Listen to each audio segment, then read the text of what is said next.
اس کے بعد ہمارے رات کے مکتب کے طالب علم لی عبدالمعید بن عظمت اللہ ماہ رمضان اس موضوع پر تقریر کریں گے۔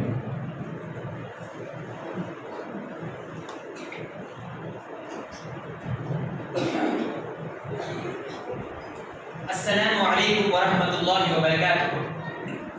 نحمدہ ونصلی علی رسولہ الکریم، اما بعد، اعوذ باللہ من الشیطان الرجیم، بسم اللہ الرحمن الرحیم۔ یا ایھا الذین آمنوا کتب علیکم الصیام کما کتب علی الذین من قبلکم لعلکم تتقون۔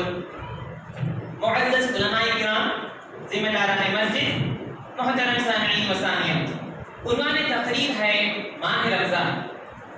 رمضان المبارک انتہائی بابرکت والا مہینہ ہے جس میں شیطان کو باندھ دیا جاتا ہے، فرشتوں کا کثرت سے نزول ہوتا ہے، اللہ کی رحمتوں کی بارش ہوتی ہے۔ جب رمضان کا مہینہ ختم ہوتا ہے تو ہر مومن کا دل خوشی سے پھول اٹھتا ہے، کیونکہ اس کو اپنے پروردگار کے وعدے یاد آتے ہیں کہ اس ماہ میں کی جانے والی ہر نیکی کا بدلہ کئی گنا ملتا ہے۔ رمضان ایک ایسا مہینہ ہے جس کو اللہ رب العالمین نے زیادہ ہی اہمیت دی۔ یہی وہ مہینہ ہے جس میں اللہ نے اپنا کلام کو نازل کیا، یہی وہ مہینہ ہے جس میں تمام زندگی کے گناہ معاف ہوتے ہیں، یعنی شب قدر کی تلاش میں۔ اس کی دلیل اِنَّا أَنزَلْنَاهُ فِي لَيْلَةِ الْقَدْرِ وَمَا أَدْرَاكَ مَا لَيْلَةُ الْقَدْرِ لَيْلَةُ الْقَدْرِ خَيْرٌ مِّنْ أَلْفِ شَهْرٍ تَنَزَّلُ الْمَلَائِكَةُ وَالرُّوحُ فِيهَا بِإِذْنِ رَبِّهِم مِّن كُلِّ أَمْرٍ سَلَامٌ هِيَ حَتَّىٰ مَطْلَعِ الْفَجْرِ۔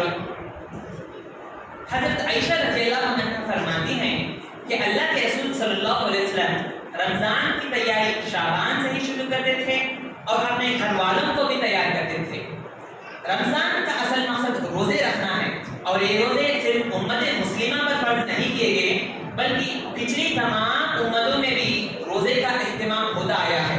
اس کی دلیل یا ایھا الذین آمنوا کتب علیکم الصیام کما کتب علی الذین من قبلکم لعلکم تتقون۔ روزے سے بندہ کا تعلق اللہ سے اتنا قریب ہوتا ہے کہ کسی اور عبادت میں بھی اتنا نہیں ہوتا۔ حدیث رسول خود گواہی دیتے ہیں کہ الصوم لی وانا اجزی بہ، یعنی روزہ میرے لیے ہے اور میں ہی اس کا بدلہ دوں گا۔ اللہ اکبر۔ ہر عبادت کا بدلہ صاف اور واضح ہے، لیکن روزے کا بدلہ اللہ خود کہتا ہے کہ میں ہوں۔ کسی مومن کو ہم اس کی عبادت سے پہچان سکتے ہیں کہ فلاں نماز پڑھ رہا ہے وغیرہ وغیرہ، لیکن روزے دار کو کوئی بھی پہچان نہیں سکتا۔ اس کو صرف اللہ ہی جانتا ہے کہ فلاں آج سارا دن بھوکا رہا، میرے لیے تمام برائیوں سے بچتا رہا، اس لیے اللہ نے کہا وَأَنَا أَجْزِي بِهِ۔ روزے دار کی اتنی اہمیت ہے کہ اللہ کے رسول صلی اللہ علیہ وسلم نے فرمایا اللہ تعالیٰ کو روزے دار کی منہ کی بدبو جنت کے مشک سے بھی زیادہ بہتر ہے۔ اللہ تعالیٰ نے اپنے بندے سے یہ وعدہ کر رکھا ہے کہ جو بندہ اخلاص کے ساتھ روزہ رکھے تو اس کو جنت میں باب ریان سے داخل کیا جائے گا۔ ایک اور حدیث میں اللہ کے رسول صلی اللہ علیہ وسلم نے فرمایا من صام رمضان ایمانا واحتسابا غفر له ما تقدم من ذنبه۔ جو رمضان کے روزے ایمان اور اخلاص کے ساتھ رکھیں تو اس کے پچھلے گناہ معاف کیے جاتے ہیں۔ ماہ رمضان کی بہت ساری فضیلتیں ہیں اور اس کی بہت ساری خوبیاں بھی ہیں۔ ضرورت اس بات کی ہے کہ ہم ان تمام فضیلتوں اور خوبیوں کے اپنانے کی کوشش کریں۔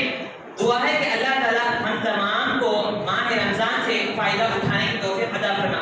آمین۔ السلام علیکم ورحمۃ اللہ وبرکاتہ۔